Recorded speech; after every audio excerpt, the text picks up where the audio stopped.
Steven Seagal, I've always been fascinated by the guy.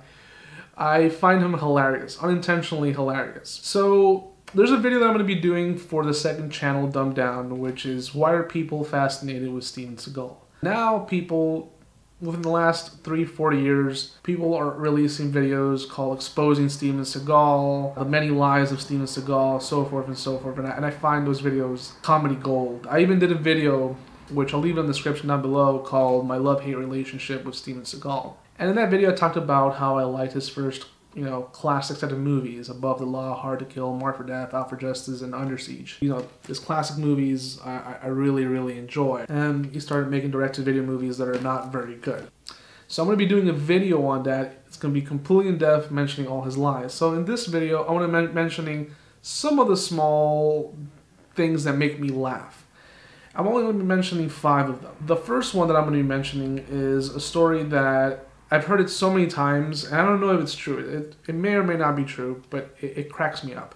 And it's a story about him being choked out by JeanClaude Van Damme. JeanClaude Van Damme is an ex-karate champion. It's hilarious, and I think it probably did happen just based on Seagal's ego.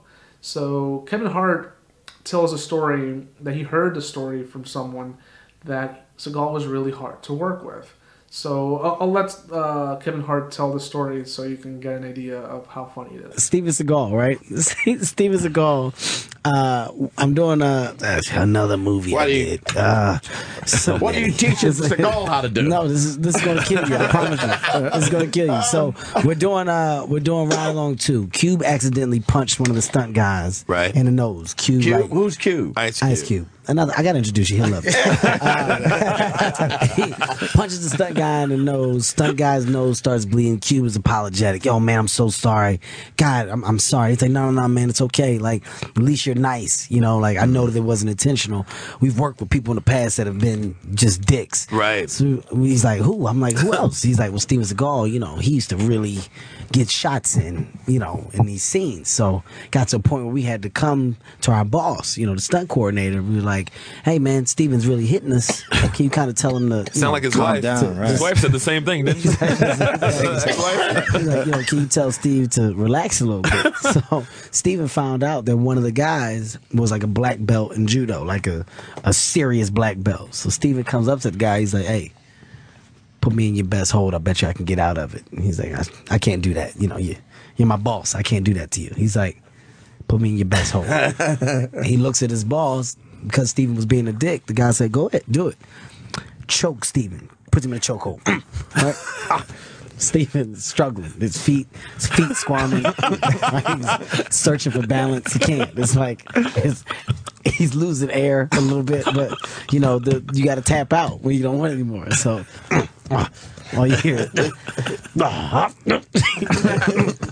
all you hear is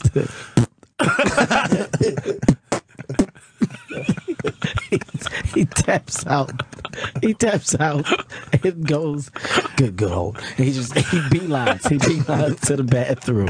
I always crack up. It's just one of my favorite stories. Joe Rogan has also told the story in the past, and I've seen it on a lot of forums. Then there's also the story that he was a CIA operative, that he did special favors for the CIA. He even claims the movie Above the Law, which is one of my favorites, that movie is based on something that he himself witnessed with the CIA, which is, complete BS. But it to me is comedy gold that he believes all this stuff to this day. And he's also had feuds with JeanClaude Van Damme, who I truly see him as an actual talented martial artist. And he still makes pretty good movies. There's an interview, and I'm going to play it right now for you guys. This was back in 2012 when he was promoting Expendables 2. When he was promoting Expendables 2, they were asking him about Seagal, like what does he think of him? And here it is. Right. Are there any guys, for example, Steven Seagal, maybe Kurt Russell, who you'd love to see in part 3? I would love to see a Steven Seagal in part 3. He should lose some weight. So no, joke on the side. Yeah. So he can be a little more fast. He's put on the pounds. Yeah. I met the guy a few times. He's a nice guy. Doesn't like me much. I like him a lot. Good guy. Good charisma. He's got something special on the screen. I would love to see him there, yeah. Why doesn't he like you? Because maybe I'm good. Yeah. Very good. And there's also an interview with Arsenio Hall many years before where Seagal just can't stand being asked about Van Damme. So there's always been a feud, and apparently the feud started in Stallone's house. Van Damme told him, hey, you know, you want to fight? Let's go outside and fight. And apparently Seagal chickened out and left in his car.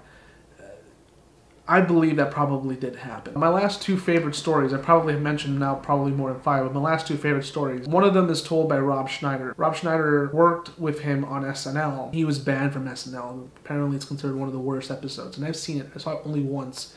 You can't watch it anywhere now. I've tried looking for it, and Hulu used to have it, and they got rid of it. And it's a really bad episode. Rob Schneider tells a story. At the time, he was working on a script for Under Siege 2. And Seagal came out of the trailer and he was crying. And this is the reason why he's crying. Let Rob Schneider tell the story. It's hilarious. Okay, there's a writer that I know, and I won't mention his name, but he was meeting Steven Seagal for the rewrite, for the writing, potentially, for Under Siege 2. Right. You know, and that was the one that broke him when it made $57 million, when that was $57 million in the early 90s. And so he goes into one of those trailers, you know, to meet with Steven Seagal, and he's on the set, and it's one of those big triple bangers where you go into this trailer and it's like you can get lost in there. It's a maze of pop-outs, you know. It's like, which pop-out is Steven Seagal? And he's in the third bedroom to the left at the end of the hall. Big star. And he's waiting in there for 45 minutes. He's making him wait, sitting there by himself. Finally, Steven Seagal emerges from one of the other ante-rooms in the mobile home. And he comes out and he said, I just read the greatest script I've ever read in my life. He goes, really? Who wrote it? I did.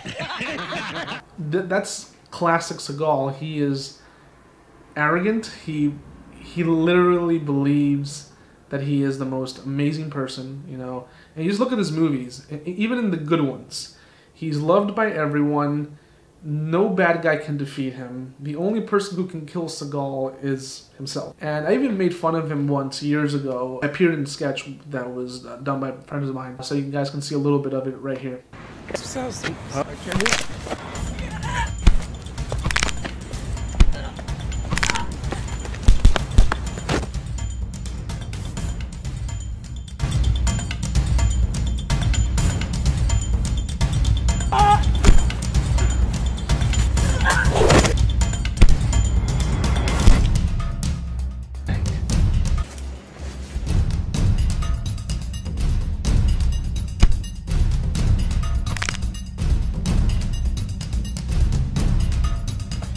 Pouch!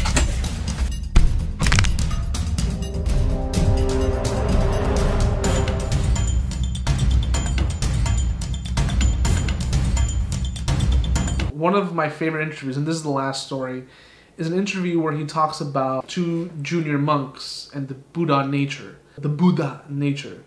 So here's the video. There's an old Zen story of 2 monks that were walking across the bridge.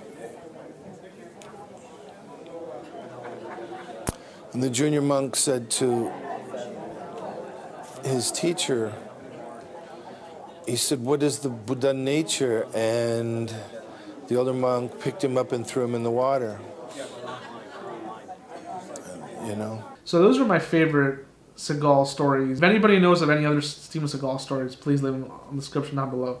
I also follow the Steven Seagal fan page, and that page is both cringe and comedy gold because there's fans out there who are completely blind and they still think he's just as fast as he used to be, and I don't get it. Also, this will be the last video with this backdrop. We're going to go back to the movie room, and the next video is going to be something that everyone's been waiting for because I get comments and questions about this all the time. When are we going to see the DVD and Blu-ray collection? Well, that's going to be the next video. For a while I've been prolonging it because I've been purging my DVD collection.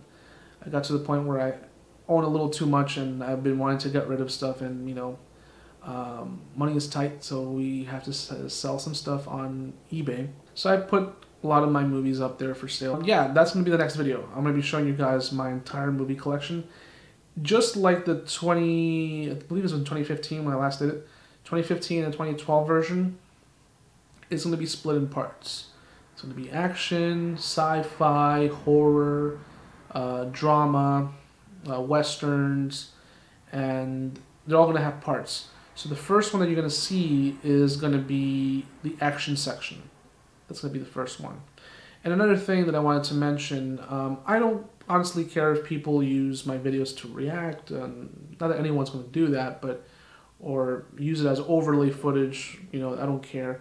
But what I don't like, and I saw this for the action collection that I have, someone took the whole video, you know, from the beginning all the way to the end, and claimed it as their own collection, and they were trying to get like Patreon, you know, money. Don't do that, please. I already claimed the video and it's been removed. 2 people did that.